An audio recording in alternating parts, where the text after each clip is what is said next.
What's on, ladies and gentlemen? My name's Ross, I like games, and today we've got some One Piece cards to talk about. And look, the other day, it's from OP08, right? And the other day I showed you Black Maria. And I told you that Black Maria was quite possibly the best card we've ever seen in the One Piece TCG. As a side note, still think that's probably true. I've had a bunch of time to sit and have a think about this, and my opinion has not changed. My opinion remains the same. But we have had this advert that's going to been revealed was going to been posted on the official Twitter. And it does actually show us the Black Maria we talked about the other day, which is nice. But it also shows us Newgate. Now, we got King and one of the Charlottes there as well. We'll talk about them, don't you worry. But Newgate is nuts. Somebody on the design team for the One Piece TCG is a big fan of Edward Newgate. And I know that because they keep making broken Edward Newgate cards. The leader from OP02 was so good they literally had to ban it. The character from OP02 was so good it hit the banned restricted list as well. And admittedly, the one from Starter Deck 13 was just okay. But, although to be fair, it's not really been out here long, so we'll have to wait and see. But then by the same token, Moby Dick, Newgate's ship, remains like one of only 2 cards banned. It is absolutely absurd. Somebody loves Newgate. And this new one is exactly what you would expect from a design team where one of them blatantly loves Newgate. Now, obviously, it is a big card. 10 cost, 12,000 power blue. It's Newgate. That's kind of the whole point. But this is where it gets interesting. On play, if your leader's type includes Whitebeard Pirates, and if you have 2 or fewer life cards, until the end of your opponent's next turn, all of your opponent's characters cannot attack unless they discard 2 cards from their hand first. How ludicrous is that? For an entire turn, your opponent can only attack if they discard 2 cards from their hand. And here's the thing. Let's say your opponent's got 6 cards in hand. Well, that means that they can, if they wish, fire off 3 attacks. As long as they discard their entire hand. Now, it is very important to note, it does specifically say your opponent's characters. Until the end of your opponent's next turn, they have to discard 2 cards to attack. So what that means is, leader is still actually up for grabs. The leader is still able to attack, which is at least something. You can attack with your leader without doing anything else against Newgate, but the idea that for an entire turn, your opponent basically can't attack with anything but their leader without wrecking their entire hand, this is ridiculous. And here's the thing, right? We've seen this kind of stuff before. Yes, maybe you play this and your opponent goes, oh, I'll have to take a turn off, but that's not the end of the world. And then next turn they get all their attacks off and they're fine. Firstly, getting rid of 3, 4, 5 attacks, making your opponent take a turn off, basically giving yourself an extra turn, that can be hugely impactful and win you the game. But what if you do this turn after turn after turn? Because you can, it's an on-play skill. Like, as soon as you're down to 2 or less life remaining, just keep playing this. And I'm not saying you're going to have them in hand to play them every turn. I'm not saying you're always necessarily going to be able to find this in order to play it, but I absolutely am saying that there is a chance that you can just play this turn after turn. Like, this isn't the same as Gear 5 Luffy, where you literally take an extra turn. But Gear 5 Luffy has been designed in such a way as you are just not chaining that card. Because it's Don -10 and you have to get rid of all of your other characters. Gear 5 Luffy is a card where the designers have gone, look, this is nuts, but you're not doing it every turn.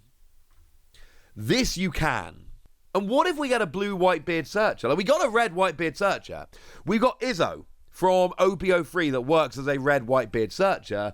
Often, not always, when we get a new colour of a particular type, trait, phrase it how you will, we get a new generic searcher. Not saying we will, but I'm saying we could. Imagine if there's multiple different cards that can go and search for this. Or, you know, the event card Whitebeard Pirates, which as a main and as a trigger, lets you look at the top 5 cards of your deck, find a Whitebeard Pirate and put it in your hand. Not a card we're going to see as a 4 of in every Whitebeard deck up till now, but you know what? If I've got a card this impactful, oh, you better believe I'm considering putting this into my deck. I need to test to see how good it is first. But I'm telling you right now, this is a card I am absolutely going to be testing because there is a chance that this card is actually really quite useful. And if we get a blue Whitebeard Pirate Searcher as well, then we could legitimately have enough search that this is going to come out turn after turn after turn. And remember, when I showed you Marco, the red-blue Whitebeard Pirate leader from this set, when I showed you Marco, I told you this looks ridiculous. It looks like it might legit be the best leader in the game. And that was before we saw stuff like this. Now we've got this in there as well.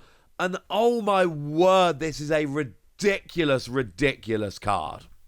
There will be times where you have too much life, although you can usually get around that.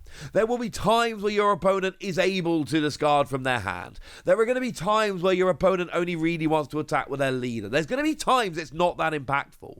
It's not always going to work. It's not Gear 5 Luffy.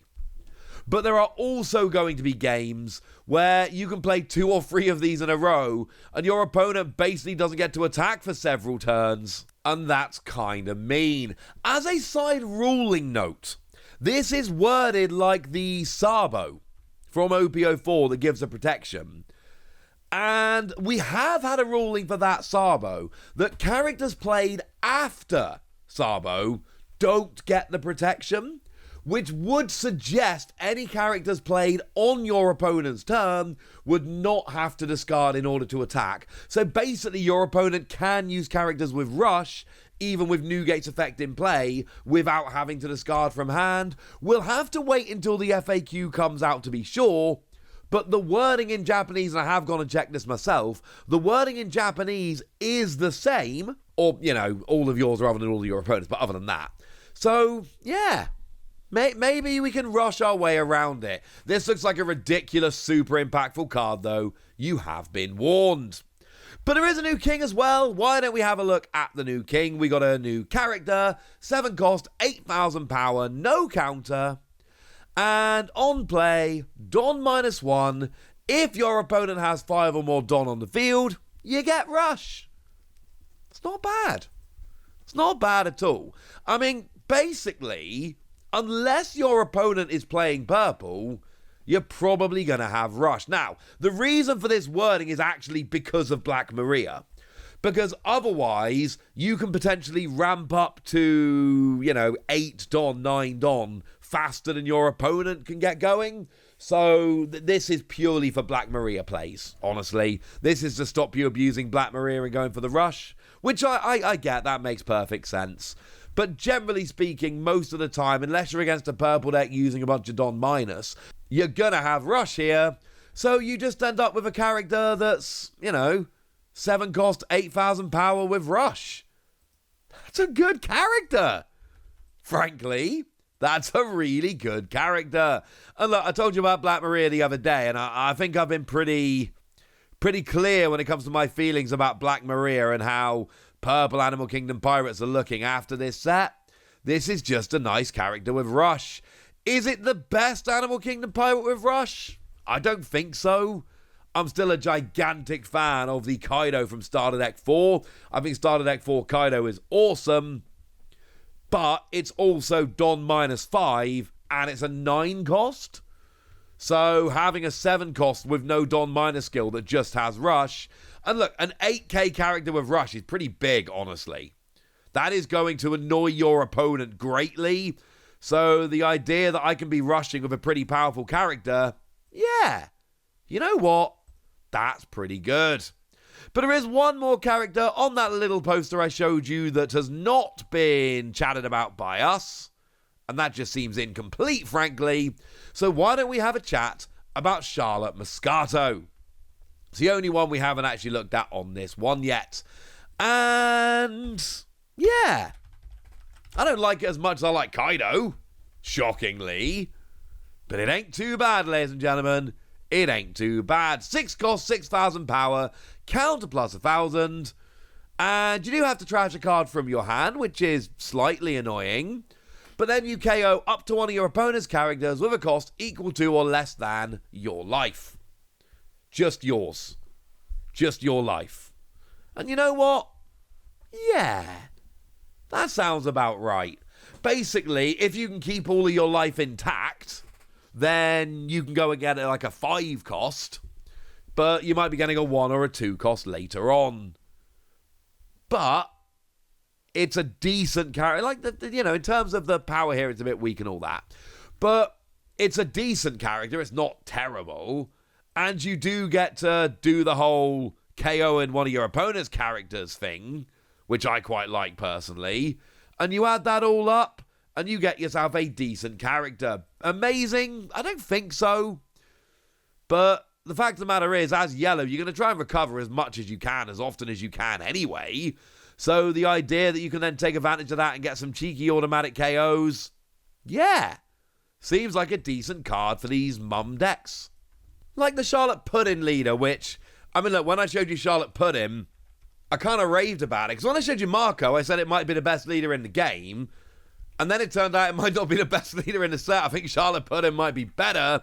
So now we've got a new trick for Pudding. But I'll tell you what, the Newgate, that new trick for Marco, yeah, that might swing it back the other way. I am hyped for OP08. OP08 really looks like we are going to actually be getting just this huge, impactful set, which is going to wreck everything. And I, for one, can't wait. But I want to know what you think about all of these new cards, so let me know in the comment section. Go nuts! Be nice! And then make sure you like this video, subscribe to this channel, follow me on Twitter at TheWasi. That's where we talk about Pokemon and a whole bunch of other card games. And please do consider checking out patreon.com/PTCG Radio, where you can support the channel, get some bonus podcasts, join a Discord, and all kinds of fun things. But by far the most important thing, as always, look after yourselves till next time, would ya? Thank you very much for watching. My name's Ross, and you've been watching Wasi Plays.